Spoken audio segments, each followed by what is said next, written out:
Well, hello there to all of our automotive enthusiast friends all around the great big planet Earth. You've tuned in to yet another percipient episode of V8 Radio, Kevin. another perspirant episode of Yes, along with all the precipitation, we are percipient.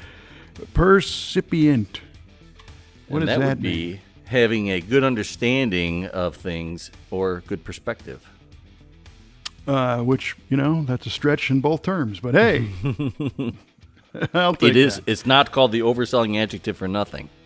Right, yeah. I needed some percipients on that. Yeah, I'm here to serve. Right on. I'm your host, Kevin Ostie, joined as always by our esteemed co-host, Mr. Mike Q-Ball Clarke. And what's the shakes, man? Well, I got to tell you, I'm inside the garage, and it smells like victory in here, because about 10 minutes ago, I had an itch to hear this GTO run, so I just opened the garage door, started it up for a few minutes, and just took it all in. It smells great in here. Oh, nice. Yeah. Well, all right, that gives me an idea. But before we get to that, Right on. that's called a tease. If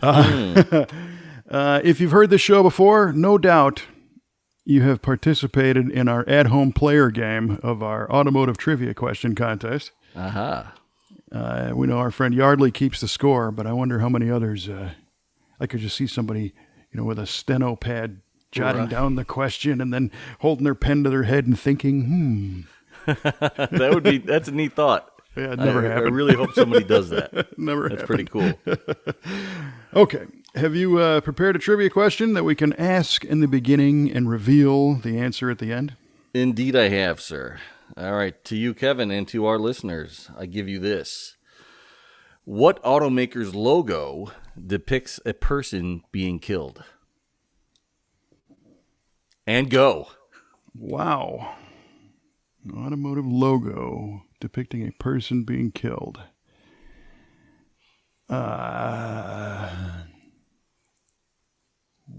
Wow. So this is a brand right. logo, manufacturer logo, or a It's the car? manufacturer's brand logo, yes, that you see on every car. Not a model logo. Correct. All right.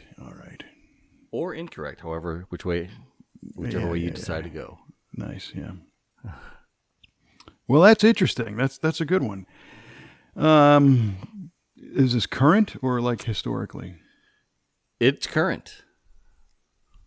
Happening right now. Mm-hmm. Okay, well, that narrows it down. It's not a Rumpler Tropfenwagen or something that no longer exists. It is a current automaker. A person being killed. And that's all the clue you're going to get. Yeah. Huh. As I'm going through logos in my mind. Mm-hmm. I mean, it's Well, not I'll tell you, when I heard that question as well, I went through the Rolodex of logos in my head, and I didn't come up with it. So you're suggesting it doesn't really look like a person getting killed? Oh, it does.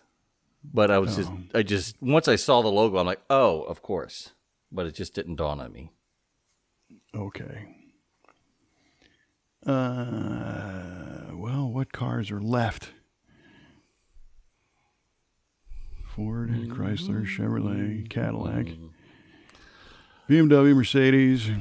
Obviously, there's no more Pontiac. No. Thanks for Toyota. that dig. Appreciate that. Yeah. Hyundai. Hyundai, Honda. Nissan. Oh, Oh, man. I don't know. To me, all the logos today are just stylized shapes. Well,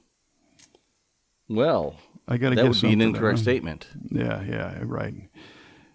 And it's a car? It is a car, yes. I hope this isn't really obvious because it's not coming to me. Well, it will be when the answer is revealed. It's always obvious when you have the exactly. answer. Yeah. Somewhere in the world, huh? Not necessarily made here. Somewhere in the world. on the big, beautiful blue ball planet Earth. Yes, yeah. Oh, jeez. Oh, man. A person getting killed. What the heck is that all about? A person getting killed. I have really no idea. So I'm just going to throw the dart and say Subaru, All right. which is a constellation of 7 stars. But maybe those stars form a person getting killed in the sky. That would be the biggest coup in the history of the show, if that were correct. But we'll find out at the end of the show. It's not. I'm trying to give you hope here, man. Yeah. Okay. All right. Now, do we have the Wheel of Trivia to spin again? We do, and it only has 1 number on it. Okay, I picked that one then. Okay. Well, that was number 8. All right. And there's a 6% chance that this is a rerun question. Oh, boy. All right. So hopefully if it turns out to be a rerun, I hope you get it right. Okay.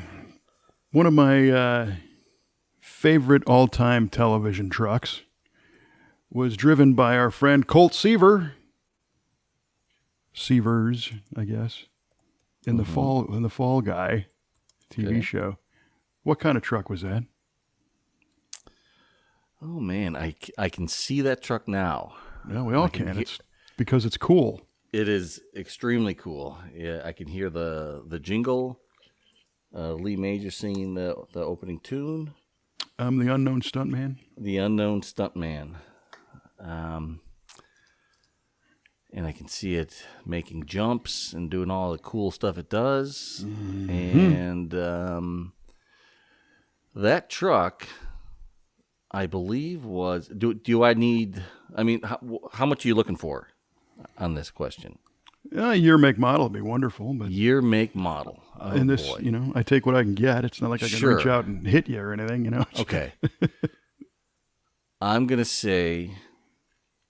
And I'm not sure of the year, but I'm just going to throw it out there and say it was a 78 GMC Scottsdale. GMC. Wow, Scott.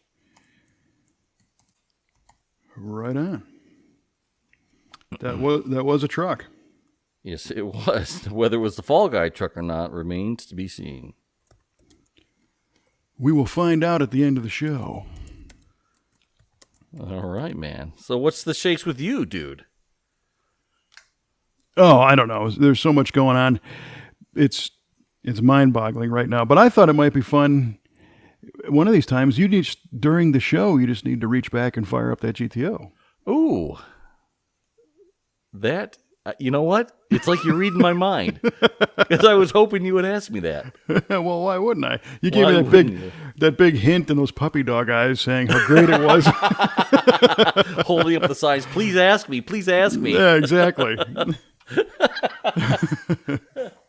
All right, so well. We'll let you get situated. Do you have your keys on you? Or? They're inside, but they're just inside the door. Let me go grab them. Stand by, everybody. Please stand by.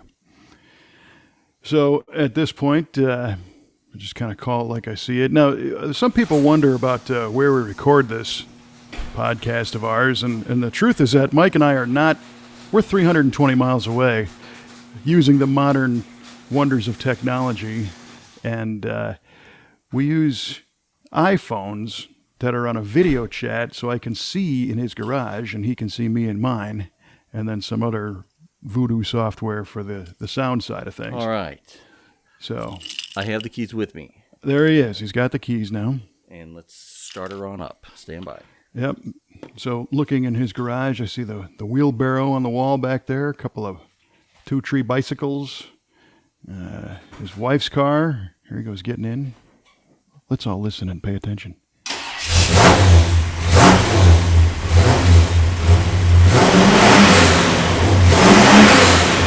Ooh-wee! Right on. He's now exiting the vehicle. He's going to come giggle or something. what do we think? Yeah. Very nice. I think it's kind of late in the evening at this point. What you're saying? Oh, good. Yeah.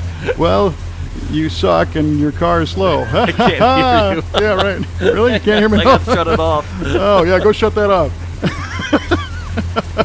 All right. So he's going back to turn his GTO off. Boy, the neighbors must love you, pal. He's putting his headphones back on. Your neighbors must love you, man. It's 9 o'clock at night and revving the car. It sounds great. You know what? It's 8:52, and it's not quite a quiet hour yet. Obviously. So it's okay. Yeah. It's okay.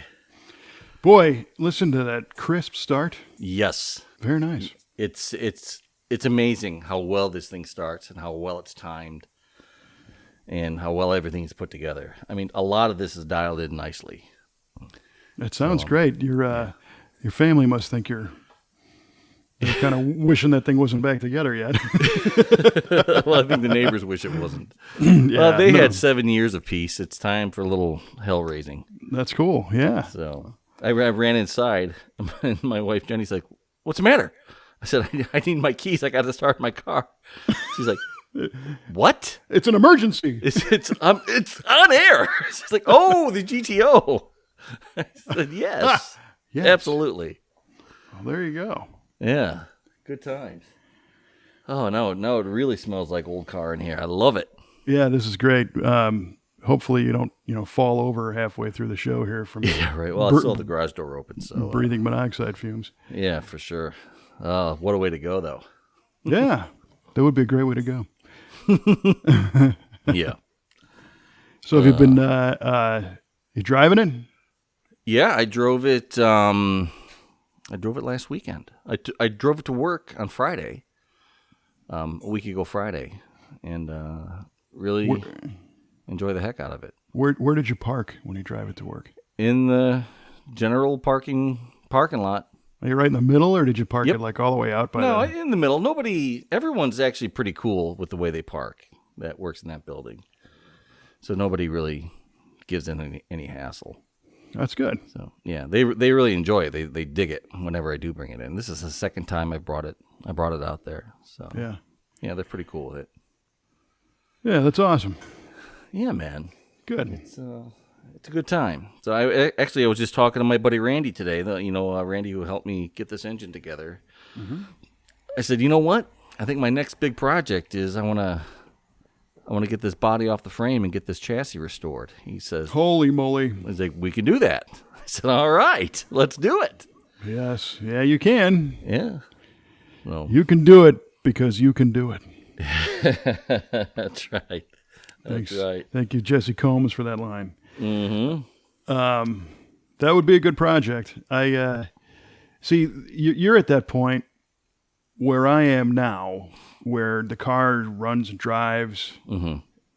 and it really de-incentivizes me to take it apart again. I get that. I really do. And I certainly want the progress. And If I didn't have a good plan in place, I wouldn't take it apart again. Never. Mm-hmm. I would never do this the way I did it before. Would never do it again. It would be a whole different way of life. So you're saying you have a plan? well, I have a good friend that has That has a plan. facilities that can accommodate a chassis in his garage.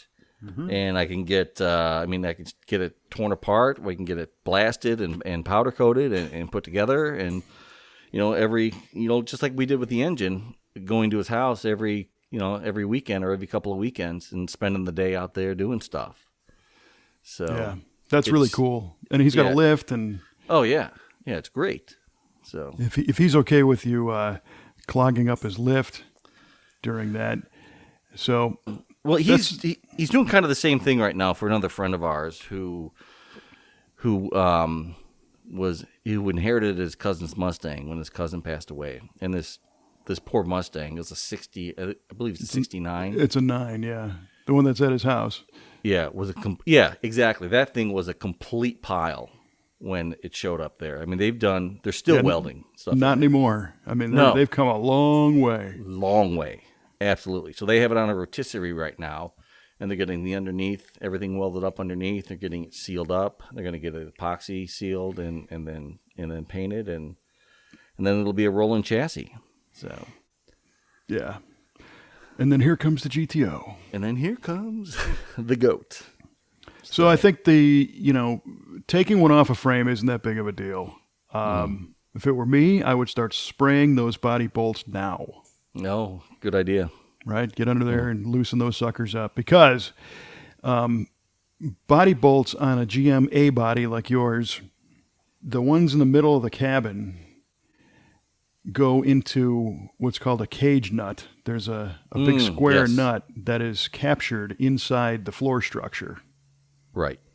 So if perchance the bolt is rusty and you break the bolt, or if the bolt is frozen and you strip that cage nut, the only way to fix it is to gut the interior and to cut a square out of the top side of the floor. Sure.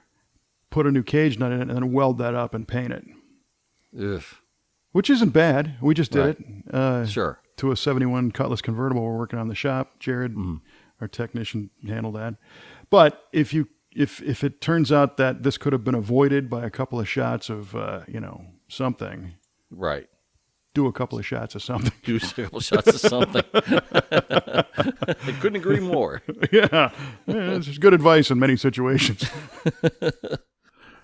So that part you can start now, and then you can drive it over there, and then you've already separated the brakes because you did the front lines basically, so that won't be a big deal. Then it's the steering, which, again, not that hard. I've had that steering column out probably 5 times. Yeah, cool. So that's easy to do. So on those cars, AC stuff. You can leave it all, man. You can leave the whole front clip on the car. Is that right? Yeah. Leave the front, the whole thing, the whole body together. Just take the stuff out from underneath, disconnect anything that goes from body to frame, so fuel lines, brake lines, e-brake, speedo cable, transmission linkage, steering column. That's really it. And then you can lift.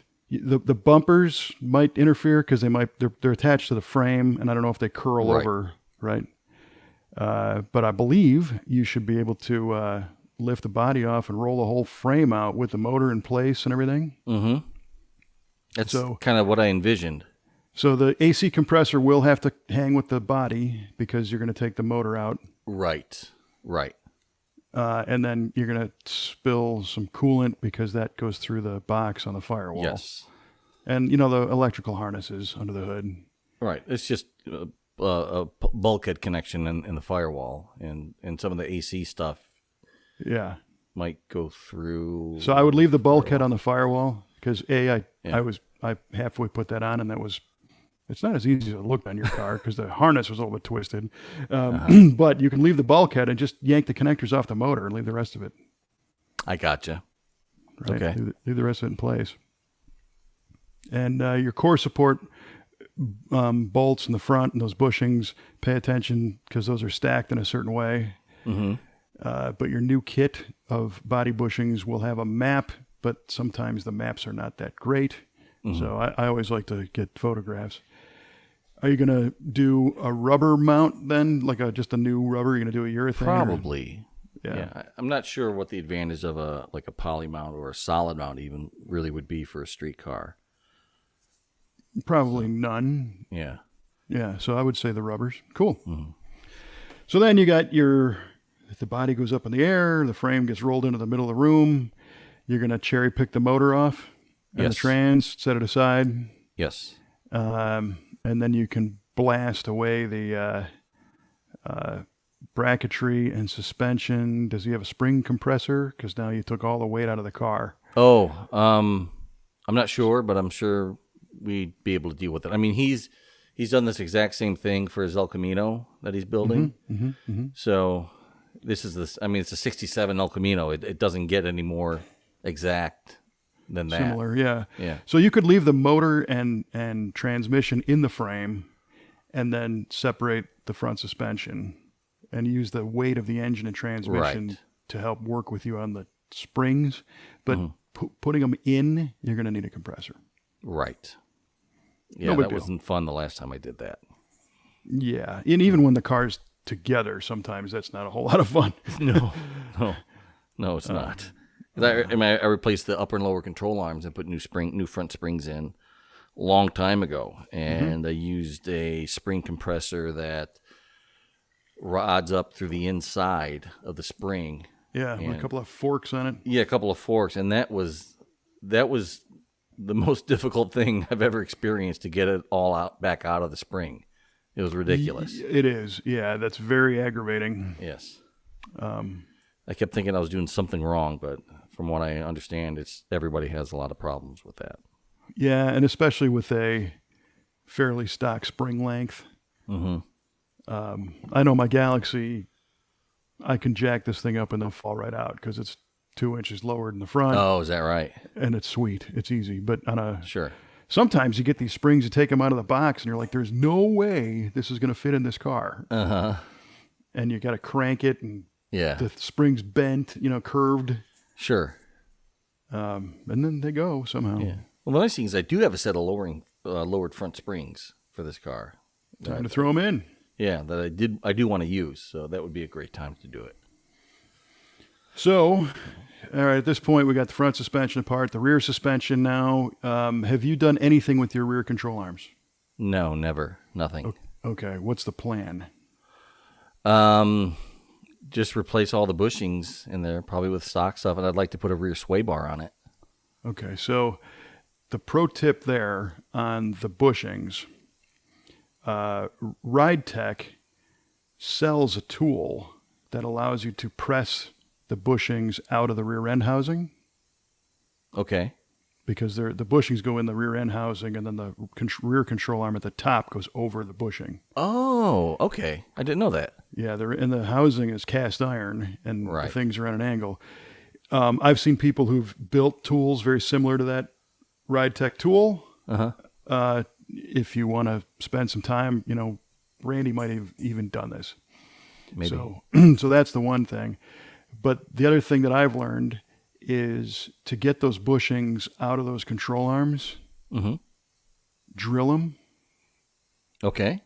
Take your power drill with like a, 7/16 or a 3/8 bit maybe.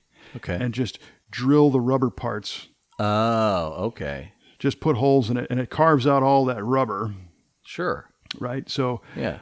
once you get that full of holes, you can push the middle sleeve out, and then you can take a chisel and a hammer, and you can fold the outer sleeve over itself, Sure. which reduces its diameter, and then you can pop it out. Pop it out. Okay. Right on. Because those are junk, and you're not. If you figure setting up a press, and you won't be happy. No, I hear you. Yeah. So, but the Ride Tech tool, is that who you said had it? Yeah. Ride Tech's got the tool for the To install it. Yeah, and it'll install all of them, but it's helpful on the rear end too. And the one aspect of the Ride Tech tool, because if you're going to use your stock control arms, those are C-shaped; those are not boxed.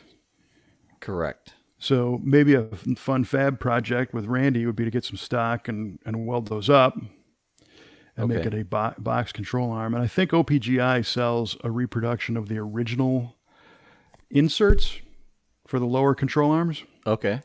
And if you can follow me, it boxes out the control arm, but it's got two V-shaped sections, right?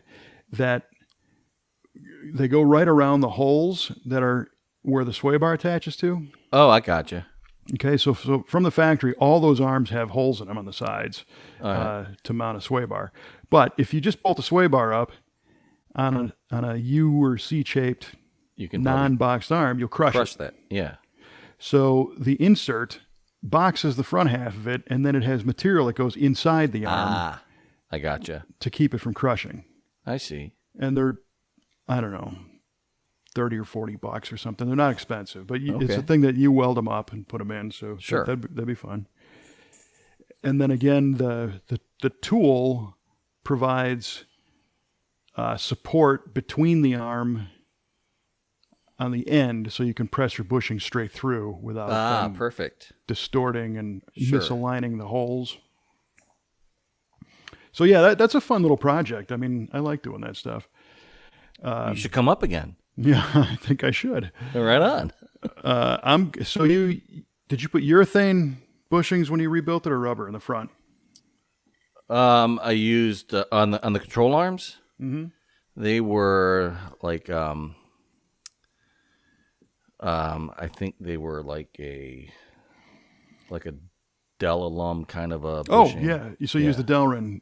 Yeah, Delrin bushing. So the Global West aluminum sleeve with the Delrin bushing. Yes. Did we talk before that? Because I steer everybody into those. No, actually not. Oh yeah, that's a good way to go. Those are great. Yeah. I think, you know what? I think in an indirect way you did, because before we got together doing this, and when I would watch V8 TV videos, you were a big evangelist for that stuff from Global West and for those Delrin bushings. Yeah. Because they use them. I'm like, I like that idea. So yeah, we used those on the Rowdy Firebird. Right. Yes, you did. Because the customer, again, didn't really see the need for a fancy tubular control arm. Uh-huh. So you can get those bushings, and they press in real nice, and they last forever. They're greasable. They don't make any noise. I mean, Nope. there's no deflection. Yeah, that's nice. So you're going to run those in the back, too? I would. Yeah, I think so. Yeah, absolutely. Why not? All right, so that brings the next question of, you just had your drive shaft done. Not yet. Oh, you haven't done that yet? No, I haven't done it yet. Oh. Well, now's the time. That would be the time to do the drive shaft. Mm-hmm. And maybe the drive shaft shop can paint that for you. Yeah, maybe. It's not hard to paint a drive shaft, but a lot of them, if they're, because yours is short. It's a little short, yes. Maybe a half-inch short. So it might shorter be better than we'd just like it to be, rather. just I should just say. get a new one, and with new joints in it. And typically, a drive shaft shop will spray some kind of black paint on them, and Sure. it kind of lasts. You put a little, if you wipe it with lacquer thinner, it'll wipe right off. Oh, I see. But the car's not seeing salt and everything, so. True.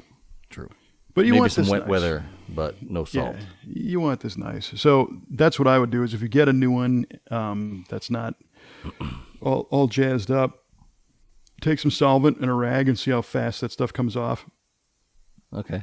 You'll have that sucker clean in minutes, Right on. Cool. ready for paint for the rest of the frame, along with the rest of the frame. So the rear end is the wild card here. Yeah. That is a wild card. Yeah. So at the very minimum, here's the problem. you never want to, media blast a rear axle housing that's assembled. Is that right? Yeah, because you'll never get the stuff out. You'll have sand Okay. in the housing, and it's a mess. Okay. So what do? Right? Well, you take the axles out. So you take the cover off in your case. Sure. And pull the axles out. We have made steel caps that bolt on over the end of the axle tubes. Okay. And then we put the cover back on. Uh-huh. And we tell our blaster to not spend, A lot of time at the pumpkin. well, yeah, anywhere there's a seal, don't just kind of stay off that. Just dust it. And then when it comes back, you can clean the hell out of it before you open it back up. Sure. But it's a little bit of a juggling act, because as soon as you open that thing up, it's going to drip existing fluid, even though you drained it. There's going to be something in there. And that's going to get onto the outside of the housing, which is now freshly sandblasted, which is like a sponge. Okay. I see where you're going with this. All So right. it's going to be, you got to spend a little extra time cleaning that, Okay. if you're not going for concourse, leave the whole thing together when it comes back from the blaster and just clean it and spray it then. I gotcha. Okay. Let it harden. Then you can take the cover off and do whatever maintenance you want to do. You probably want to put axle bearings and seals in because it's a part. Sure. You might find that you need to help or replace your axles. Okay. I would expect to do something there. Okay. And where I'm talking about is at the end of the housing where the axle seal rides on the axle.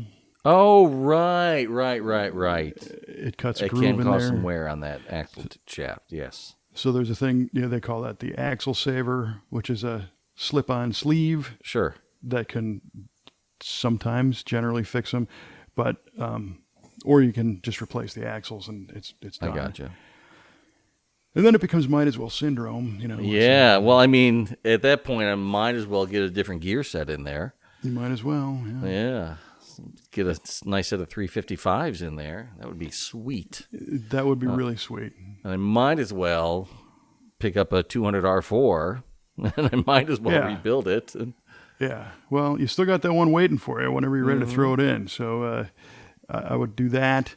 And then maybe the nice thing there, though, you could do a really nice drum brake detail rebuild on the rear brakes off the car. So you can that would be cool. Clean the backing plates and paint them up and get all the hardware real nice and get nice shoes. Believe you me, with Randy Burge involved, that will happen. You're not gonna put that drum on there like that, are you? No, yeah. Well, No, you're not. Pull that back off. We have work to do. Right. Throw some wheel cylinders in it while it's apart. And, well, luckily we already did. I remember you did those recently. That's right. Yeah. And I think you did those rear hoses too, right? Yes. Or the one rear hose, over the back? Well, I did that one a number of years ago, but that has been replaced, before 50 years ago. Yes. Sometime in the last 50 collapsed. years. Yeah. I couldn't get any fluid out of the rear wheel cylinders with the old hose in there. It's completely collapsed and clogged. Yeah, I don't doubt it. Mm-hmm. So, going with an original type sheen black. Yes. On the chassis. Absolutely. Yeah. I'm not looking for anything wild or crazy. I like the stock look of a freshly restored, painted or powder coated chassis. It looks perfect to me. Your front suspension and steering stuff. The suspension's been rebuilt, but how about tie rod end, center link? Those are all new as well. I do have somewhere in this giant junk pile of a garage a new idler arm, but I didn't replace the Pitman arm. I don't think I was able to find one at the time. But start looking for that now. Yeah, and then I think it's still the original center link as well. But I have inner and outer tie rods have been replaced. Mm-hmm. So some of it you're cleaning up, some of it you're replacing. Correct. And I keep getting mixed up on this because did you not buy the steering box? I have not bought a steering box yet. Okay. Might as well, though. Yeah, maybe that's your chance. It's a great time, yeah. It's a great time to do that. Get a Borgeson or a Lee or somebody. I dig the Borgeson. It's nice because they also sell the flare fitting adapters for the hoses and all that kind of nonsense because the modern boxes are metric and it's true. Different type of connector, and they're wonderful. Those steering boxes are so nice. You know what? I miss when I drive this car. I do miss the tighter steering of a modern car when I drive it. It seems I'm even just to move over in the lane a little bit. I'm moving the steering wheel a lot, even to center myself back in the lane when I'm driving it. Interesting. I mean, it doesn't feel loose, but it just because of the ratio, it just needs a lot of input. Yeah. So that's probably a constant rate box. Probably, yes. I believe it is. Yeah. So, what's interesting on my 70 Riv, those were all variable rate. Is that right? So 66 through 70. And what that means is that it's 12 to 1 on center. Mm-hmm. Backwards. It's 16 to 1 on center, and then it goes down to 12 to 1 as you're turning. That's cool. And the reason for that is the more you turn it, the quicker the wheels respond, so it's easier to parallel park. Oh, I see. You don't have to crank it 900 times. Yes. Right? Yes. But then it relaxes back to, I believe it's a 16 to 1 going straight, so that it's not twitchy like a 12 to 1 box. I got you. And what I find on that car is it takes very, very little input to make it move. Is that right? So where you're talking about, steering the bus over one lane and it's 9 turns to get there. On mine, it is just a little bit of a suggestion and you're in the next lane. Wow. That's crazy. And it's compounded by the fact that it's got a very high level of power steering assist. Is that right? So it's very easy to do. So you find yourself correcting a lot. I gotcha. Because just going on the road with your hand on the wheel is enough to start steering you in the different direction. So this steering is pretty light as well. You've driven the car. You know it. It's your typical GM Wonder Touch power steering, and it is easy to turn. Yep, it is. So either that. I think I sent you that valve, right? The turn you did. one. Yes. I still have it. I haven't lost it. Pressure valve. That might help that quite a bit. Maybe that in conjunction with the steering box. Okay. And that valve is really easy to take out if you don't like it. It's not a all day job, so that might be the trick. Is that gonna increase the effort? Is that what that valve is gonna do? Yeah, it reduces the hydraulic assist, the hydraulic pressure. Oh, okay. Actually, kind of the volume. It makes, I think it's a smaller orifice in the output of the hydraulic pump. So less hydraulic fluid is there to assist you. And I see. It's kind of contradictory to what you think because, when you put your thumb over a garden hose, it builds pressure. Right. Yeah, so earlier, folks, when I was telling you about how Mike and I see each other through iPhones, his just fell off his bench. It did. Oops. Yeah, we got to go for a ride. Take two. Yeah. So a bigger hole is less pressure, but it's more volume. So I see. And I know this because I changed the power steering pump on my Galaxy, and this car, even though it's a Ford, it uses a Saginaw steering pump. Okay. And the Ford E350 vans came from Ford with Saginaw GM style steering pumps. So the whole serpentine belt system on this is off a Ford E350 van. Oh, right on. Because I wanted to use that pump because they're really easy to work with a Hydro Boost. Oh, and yeah. Ford steering pumps, they groan, Oh, yeah. Every Fox body Mustang that's, parking in a Cars and Coffee, they just make that groaning noise. So anyway, the steering, I put a new steering pump in it, and to get a good steering pump, I ended up getting one from a Silverado. Oh, cool. And the reason why I did that is because it had a factory Hydro Boost install, which means it had 2 returns on the reservoir from the factory. Perfect. Right? So it's a nice reservoir ready to go, plug and play. Yeah. What I didn't realize is that the valve in that thing is totally mismatched with what I had. And it put out such high pressure and volume that it blew a steering hose off and sprayed steering fluid on a header and started a fire. Yeah, I was 2 blocks from the shop, and the thing's going up in flames, and I'm like, you are kidding me. So I opened the hood, and I was able to put it out. It was a very small fire, and Okay, it really thank didn't do much. It heated up a few wires and, burned the thing to the ground. Mm.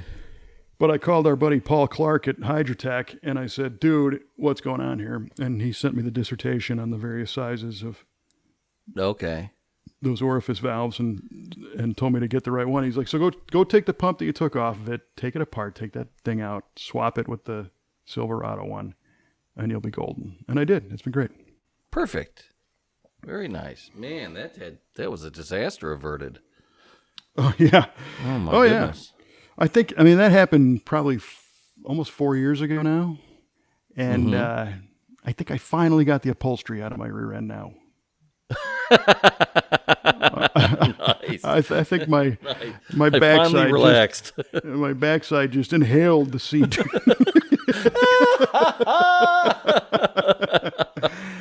Because I'm thinking of all the things that this car has been through. Yes, you're not going to do this to me.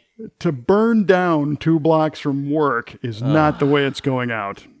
Unless I jump in with it, and just the whole thing.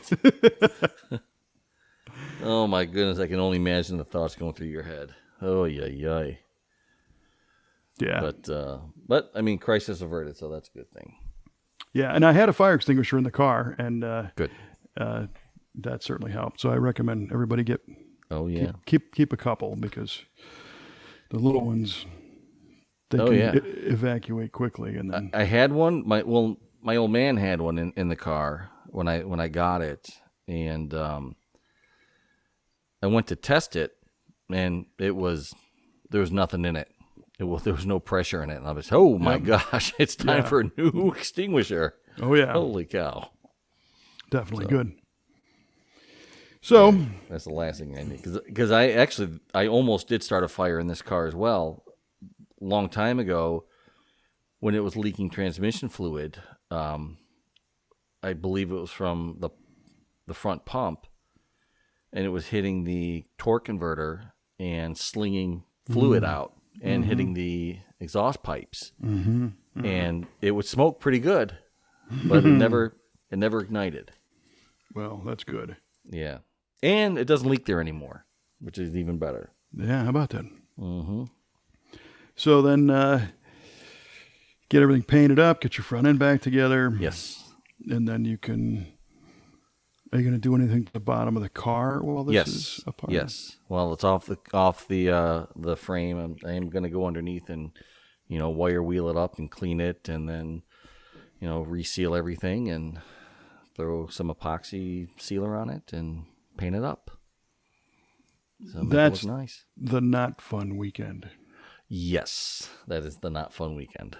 Yeah. You have to get yourself one of those Tyvek suits, Yes. Really, because that stuff gets everywhere. Yeah, can't wait. Can't wait. You'll be some hearing protection. It's going to be super loud. Yeah. Big goggles to wear. For sure. A respirator. I don't want to breathe all that stuff in. Yeah, as much as you can. At the very least. Yeah. Huh. But then it'll be great. Get it all painted up and your new bushings in, some new body mount hardware. And then I just have the body itself to worry about and get all that rust fixed.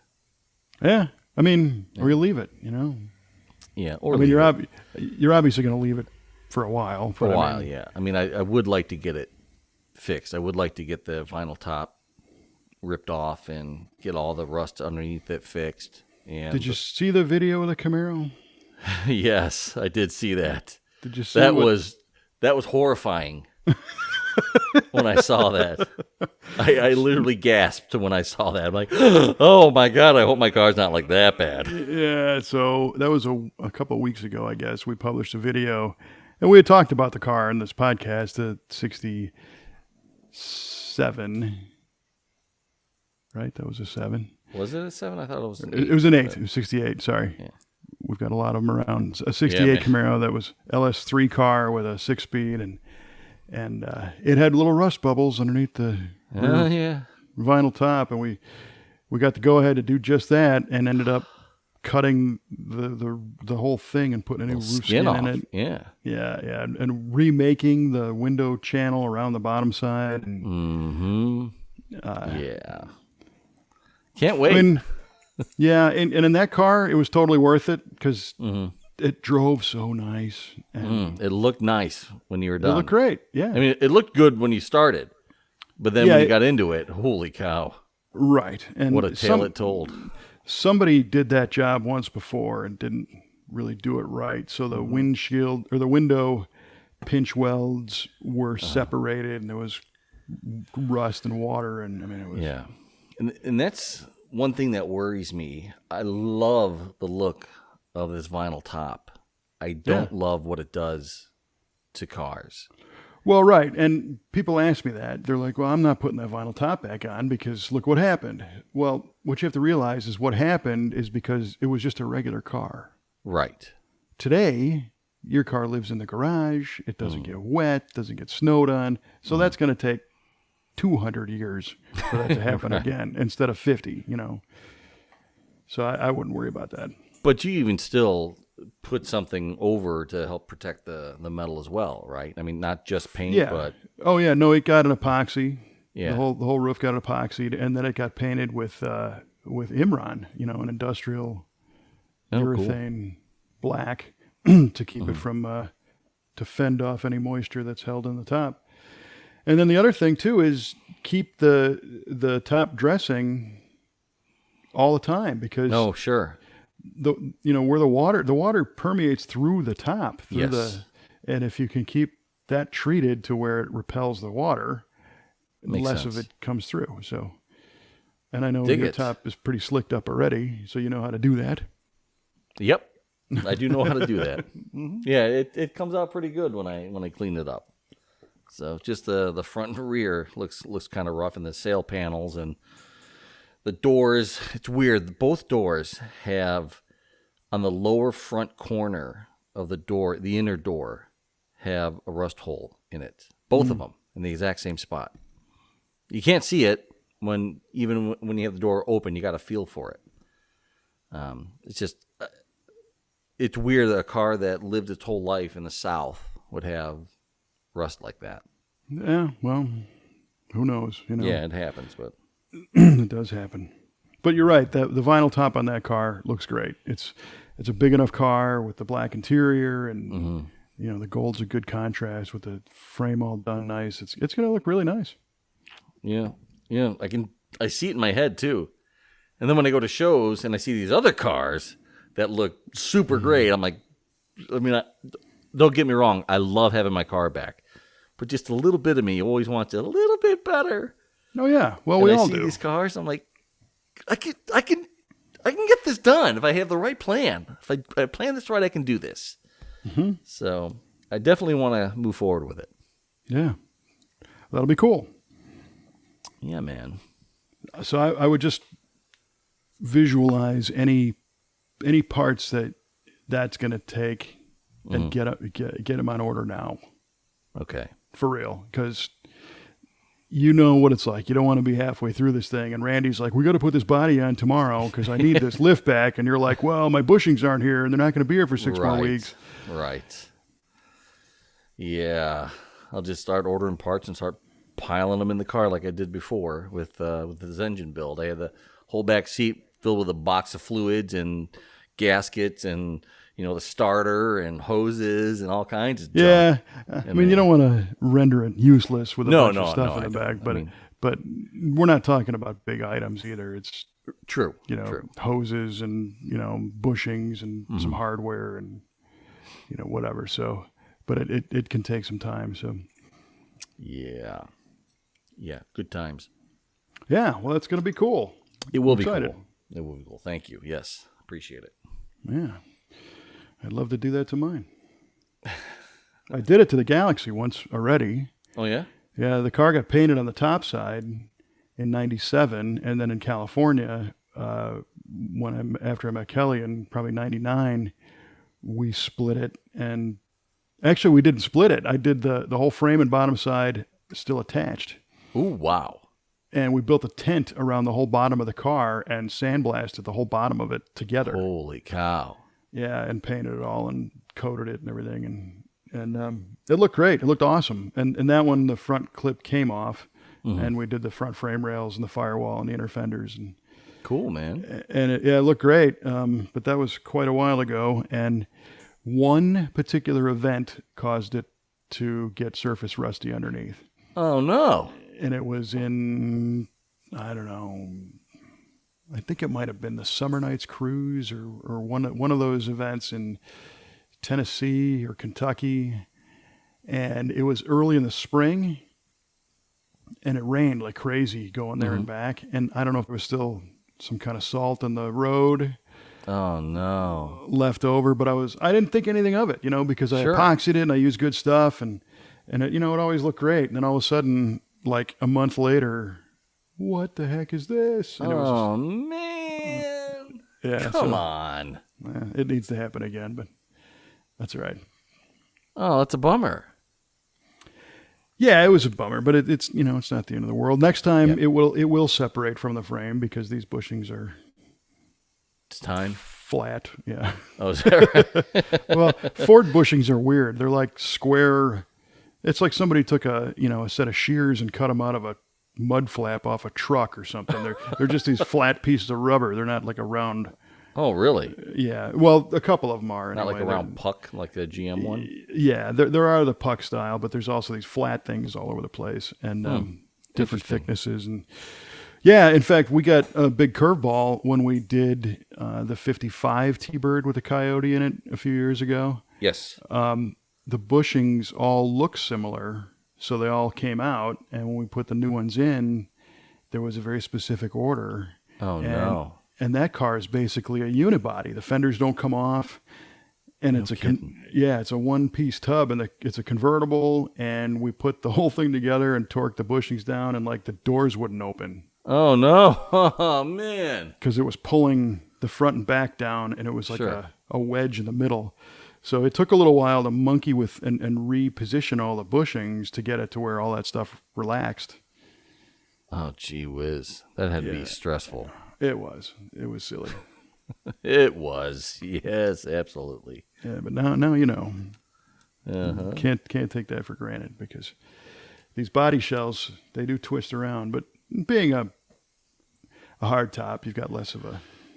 Yes, I don't think there's any frame damage on that car. I don't think the frame is misaligned. The body panel seemed to line up fairly nicely for being a 56-year-old car. So I'm not super worried about that. I mean, it did take a hit in the passenger rear quarter a long time ago. But it was hammered out and it was, has a skim coat on it and painted. But I don't think it did any frame damage on it. I have pictures of it. The guy who my dad bought it from sent me a bunch of pictures, and he sent me that one as well. I got wiped out by a 65 Impala of all things. Ooh. In the 80s, no less. Yeah, wow. Yeah, that sucks. Are you going to have the frame powder coated? You're going to paint it at Randy's? What do you? I was thinking of having it powder coated. In your case, I would. Yeah. A lot of times you'll find places that do both. Okay. So it's a one-stop deal. You take it apart, take it to them, drop it off, they blast it, they clean it, they hang it, they coat it. You get it back. I like that idea. And it's done. Yeah. Yeah, that C10 we just did, that 71, we took that approach because we knew we weren't modifying the frame or the suspension or welding anything on it. We sent them the crusty and it came back shiny. That sounds wonderful. Yeah, yeah. And it was, that's what they do. So it was pretty, a fairly quick turnaround. Oh, cool. All right, right on. Yeah, I'll some of these be on the lookout for that. Some of these places, they do that to, garbage dumpsters and garbage trucks and train cars. Wow. So when they see a car frame, they're like, I can do this. You pick it up at lunchtime. Exactly. It's a joy for them to do it. Yeah, sure. In fact, we we just picked up another 78 Trans Am that we're going to be building for a guy, and we're going to have the stock subframe done that way. Cool. And the place we're using is going to do a zinc primer over the bare frame. Ooh. And then powder coat it. A zinc primer. That will look interesting. Well, it's kind of like two clicks behind a galvanize, Yeah. So it should be very corrosion resistant. Nice. Yeah. There was a place not far from here that was doing zinc, full-on galvanizing. No kidding. And they had pictures on their website of car frames that they had galvanized. And it's like, you want to see something crazy looking because, galvanizing has that funky crystalline looking pattern. Yes. Imagine that patchwork quilt on a car frame. That's got to look outrageous. And you got to carefully prep it and paint it, but it's never going to rust. I mean, it's done, forever. I mean, does the galvanizing process adhere to the inside of the frame rails as well? I think it's dipped. Oh, wow. That's excellent. Yeah. And I first heard of this and I was like, what the heck? And I know you can't weld on galvanized because it vaporizes and it'll kill you. Cyanide gas, I think, comes off of it. Yeah, which is, very much not good. Not good for you. Right. So, but at the same time, that was a very attractive proposition. So I did some research on it, and there was a handful of people in some of the Chevelle boards that had done this, and they're like, yeah, it was the greatest thing ever, but we just can't find anybody to do it anymore. Oh, wow. Huh. And then when I finally got a project to take over there, they're like, yeah, we're not doing cars anymore. We're just doing bigger stuff, staircases. And I was like, oh, yeah, exactly. Can you do one more car? Yeah, right. Lord. That was certainly intriguing. It is. I didn't know there were places that did that. Yeah. I didn't know that was a thing that people would want to do that or could do that. It's pretty neat. Yeah, I would let you have that car be a daily driver in the winter for Pete's sake, and it'd be fine. Yeah, imagine if you dip the body. Oh, yes. That'd be amazing. Because, I don't know about your generation of 66 and 7, but 68 through 72, the inner rocker panels are galvanized from the factory. Are they? Yeah. And we've seen that on many of them. So, in fact, when we did a long time ago, we did that yellow 69 Chevelle convertible, that SS 496 car. Yeah.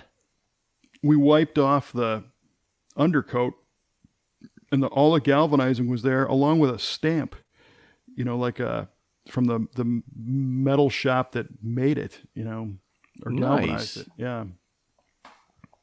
That was kind of wild. It was still there. Yeah. Now that you mentioned that, I do remember some car commercials, and I think Ford specifically, that talked about galvanized steel, either on the bodies or the frames of some of their trucks.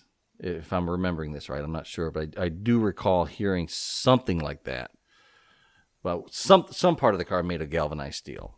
Yeah. So, thought that's pretty cool. Well, so any idea when this might happen? I have no time frame. Yeah. I mean, when the season ends this year, we're going to pull the engine back out and fix the oil leak. It's either the pan or the rear main. And I'm going to put a different oil pump in it, which I already picked up. A 80-pound pump that I got from Butler. It has a thicker plate on the bottom because the pressure when this is idling is a little lower than I'd like. So I want to get it amp it up a little bit. And I got a new rear main seal, a 2-piece rear main seal from them because I tweaked the 1-piece rear main when I installed it. I don't want to spend $50 and tweak it again. So. Yeah, I'm generally a bigger fan of a 1-piece, but if it's so we'll see what happens. Mm-hmm. And I got a new fuel gauge sender that I need to replace because the fuel gauge it reads full all the time until I'm at about a quarter tank, and then it starts kind of moving back and forth. on the gauge, and yeah, I'm pretty sure it's not the gauge. I'm pretty sure it's not the wiring, but I'm pretty sure it's the sender. It's just a a rheostat inside there, and it's probably just going crazy. So That happens. That's my project for the off season this year. Well, when you pull the motor, you might as well just take the body off. Don't start with that. Don't you do it. You're already taking the hood off, and Yeah, right. You just keep taking the front sheet metal off and just keep at it. Nice. Although I do need to adjust the front bumper. The front bumper's a little bit crooked, so I gotta loosen it anyway. So might as well just take it off. That's right. How did this 100% frame off start? With a loose bumper bolt. Yeah, a tweaked bumper. Yep. That's all. That's how it goes. Another 7 years. I'll be waiting for it. Oh, man. Yeah. Absolutely not. Let's hope not. No, man. No. That's the fear, though, That is. I wouldn't let that happen. I wouldn't let it stay there that long. Randy is, he's super good natured and he's super accommodating, but I don't want to, take advantage of him like that. Take up his whole shop for 7 years? You don't Yeah, think so? exactly. That would be not a cool thing, man. That'd be bad? Yeah. Yeah, it might be bad. Yeah, a little bit. Yeah. That could All right. stress a friendship a little bit. Well, I'm excited. We hatched a plan here on this episode. Yeah. This was like, this is a prosperity podcast. What's our word today? This is very cathartic for me. I love it. What's the overselling adjective? I forgot already. Percipient. Precipitation. Presbyterian. All right. Well, speaking of that, we need to share our trivia question answers, the one that I got wrong, and for sure. But I'm curious to know the answer on this one. That's an interesting question. Thank you. All right, Kevin. So I asked you, which automaker's logo depicts a person being killed? Yeah. And you said our friend's Subaru. Yeah. Unfortunately, that's not correct. Yeah. The correct answer is Alfa Romeo. There's a guy there's an archer, right? No, there's a serpent eating a guy. Oh, on there. Crying out loud. Yes. Let me see, I even wrote this down. Hey, The person being devoured is likely a Saracen or Moor being defeated during the Christian Crusades.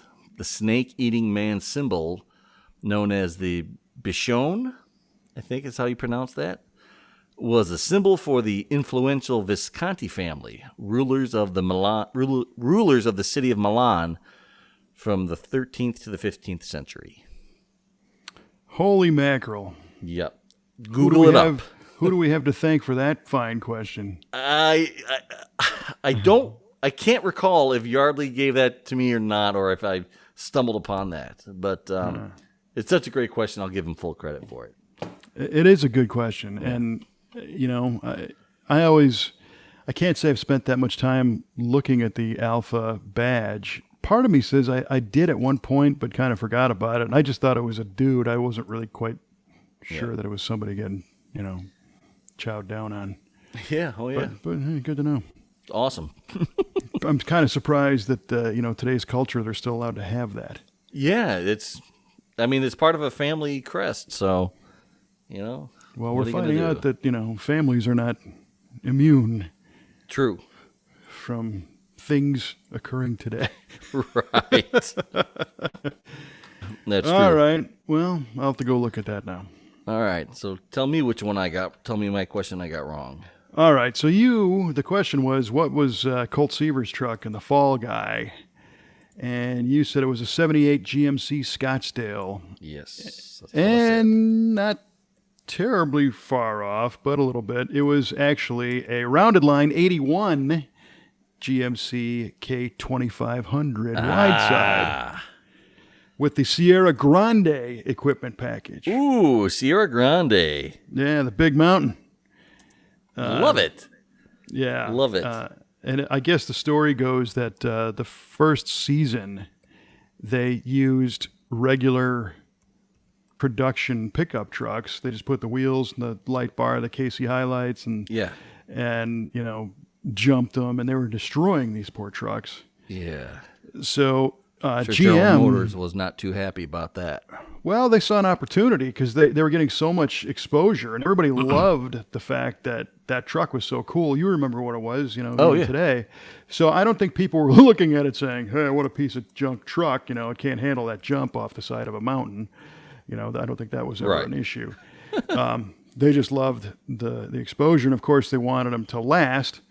So by the second season, GM supplied 3 specially adapted trucks for the stunt sequences with the engine moved to a mid-chassis position right underneath the cab.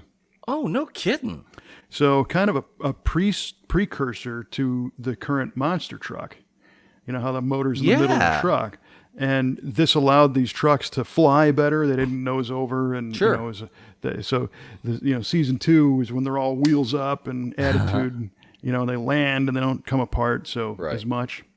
So that was kind of neat that GM stepped in and said, "Hey, let's help you out with that." Love it. It's a great question. Yeah, well, it's just such a cool truck. And Totally. a couple of weeks ago when I was at that 4-wheel jamboree in Indy, there was a guy that had one. No way. Yeah, and I was like, the bird on the hood and everything, because it had Nice. whatever Colt Seaver's stuntman business was called. I forgot, but he had his logo. Yeah, I don't remember either. Yeah. He didn't have Heather Thomas with him, but he had everything else. Too bad. Yeah, well. Yeah, I think I saw a truck like that last time I went to the SEMA show with you guys. Maybe we'll see it again this time. Maybe. I don't know. Gearing up for it. Yeah, man. I'm excited. I got everything set. I got my reservations or my registrations all set. Airline and hotel and everything is all dialed in. Awesome. So all I got to do is now get there. Just gotta make it. So you're leaving Saturday morning, right? After the... Correct. Yes. So you'll be there for the SEMA cruise. Yes. No, I might need your help. Oh, great. Well, SEMA Cruise is an awesome event, and it's the general public that are in grandstands Yes. that come from all over to watch this. And one of the things that I want to try to do this year as the host of this event is get the crowd more involved and maybe go, depending on where they move the cruise to. So where I'm at out on the street, I can't get into the stands because they've got all these safety fences and barriers. I gotcha. So people don't run down off the bleachers and end up in the street and getting hit by the Fall Guy truck or whatever comes by. So, but I would like to maybe, bring some people down to the fence and talk to them. And Oh, cool. yeah, because you get people there from everywhere, all over the world. Nice. So we'll see where you end up. If you're on the other side of the fence, you might be my guy to, go grab Be your somebody. man on the street, so to Yeah. speak. All We'll right. I'll be your man in Amsterdam. All right. I love it. Yeah, the Love plan's coming together for the SEMA cruise as far as kind of what I'm thinking about. I haven't had a chance to think full tilt SEMA until like this week because I had a whole bunch of other things going on and we got those done, and now it's like, okay, this is on. So as we record this, we're about 3 weeks out, and I got to get my act together. Literally.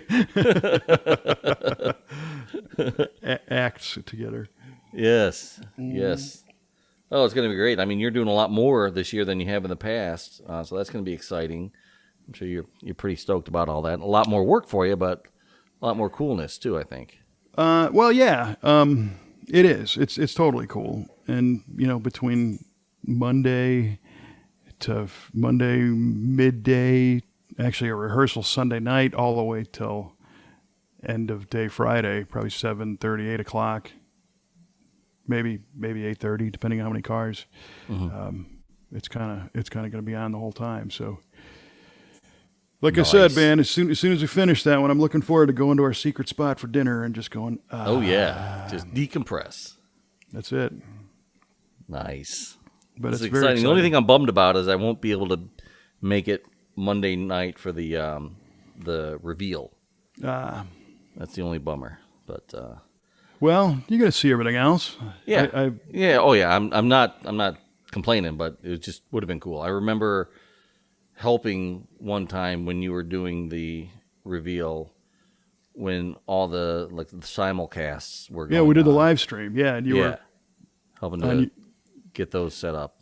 Yeah, that was cool. Working. Yeah, that was great. I love that. Yeah. We actually dipped into that video the other day, as a matter of fact. Did you? Yeah, well, there's so the SEMA garage is in Southern California, and it's a very cool resource. It's where you can do 3D printing and R&D work, but they also have their emissions testing labs. So if when you decide to release your new line of high performance mufflers, Mm-hmm. you can go there and they'll emissions test them, and they'll help fast track your emissions certification paperwork. And Nice. but they're so busy they could run the thing 3 shifts and never run out of work. So they're opening another SEMA garage in Michigan. Oh, no kidding. Yeah, and there's a gentleman named Ben Kaminsky, I believe, and he's a former GM engineer who SEMA hired to head up that project. So he is going to be at the reveal as taking part in the SEMA awards that we present at the reveal. And the SEMA awards go to the OEs that are voted to have the most aftermarket friendly new vehicle. Oh, nice. Right? There's the SEMA banquet later in the week, which are the awards for people. Uh-huh. And there's the new products breakfast, which is the award for products. So you got cars, products, and people, basically. Oh, dig it. And Kaminsky's going to be at the cars thing, which is during the reveal. And he's never been to it. And he's like, what am I up against here? So I'm like, hey, well, you can watch this. So luckily we had the video from that from a few years ago. Oh, cool. Yeah. Did he ask you why you were clapping for yourself? Bald F claps Bald for self. claps for self. Yeah. You sure did.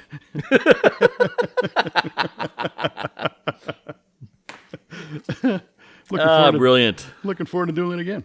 Yeah, man. Absolutely. But one of the cool things is that our friends with Patrick and the Las Vegas band are going to be back as our stage band. Nice. And these guys did it in 19 at the last SEMA show. That was live. And they're dynamite. They're a great band, and we've worked together several times. So, there's a weird, the whole week to me is like a fantasy. None of it seems real. Somebody comes up to you and says, "Here, do this," and it's like, what? Yeah. But there's a sub fantasy in there that I think we all have to some degree, and that's that concept of being a guy like a Dave Letterman or a Jay Leno that's got a band over there. Sure. Right? Yes. A band that reads you and supports and plays, and if you got a good stage band, you can't. It's hard. You can't do anything wrong, and that's Patrick and the LVB. These guys are on it, and nice. And we connected right away the first time, and so he gets my cues and I get his, and it was really great to hear that they brought him back. We worked together in 20 when it was the virtual SEMA 360 thing. Yeah, they actually brought the band in for the green screen deal. Cool. So we got to hang out, but it wasn't the same energy as a live. Mm-hmm. Oh yeah, thing. So it's hard to beat that. Yeah, so he'll be playing the SEMA reveal and also the banquet Thursday night. So, all right, right on. Yep, it's going to be awesome. Yeah, it is. It is. I am so looking forward to this. It's going to be amazing. Yeah, me too. All right, well, maybe we'll get in a show before we go. We got a couple weeks, like I said, and we'll do a little more deeper preview. Cool. Or whatnot. So if you sat this far through the show, maybe that means you like it. If you like it, throw us all 5 stars and write some nice words, if you don't mind, on the iTunes or wherever. Mm-hmm. And that's pretty much all I got, man. Yeah, man. I'm leaving it all out on the stage here. This is good. For sure. Yeah, you blew the car apart and everything. Yeah, how about that? We almost heard the full circle of life. We heard it run to the plan to blow it apart. Uh-huh. All right. Yeah, it's cool. All right. Well, for Mr. Mike Q-Ball Clarke, I'm Kevin Ostie, reminding you to split it off the frame if you get the chance from V8 Radio.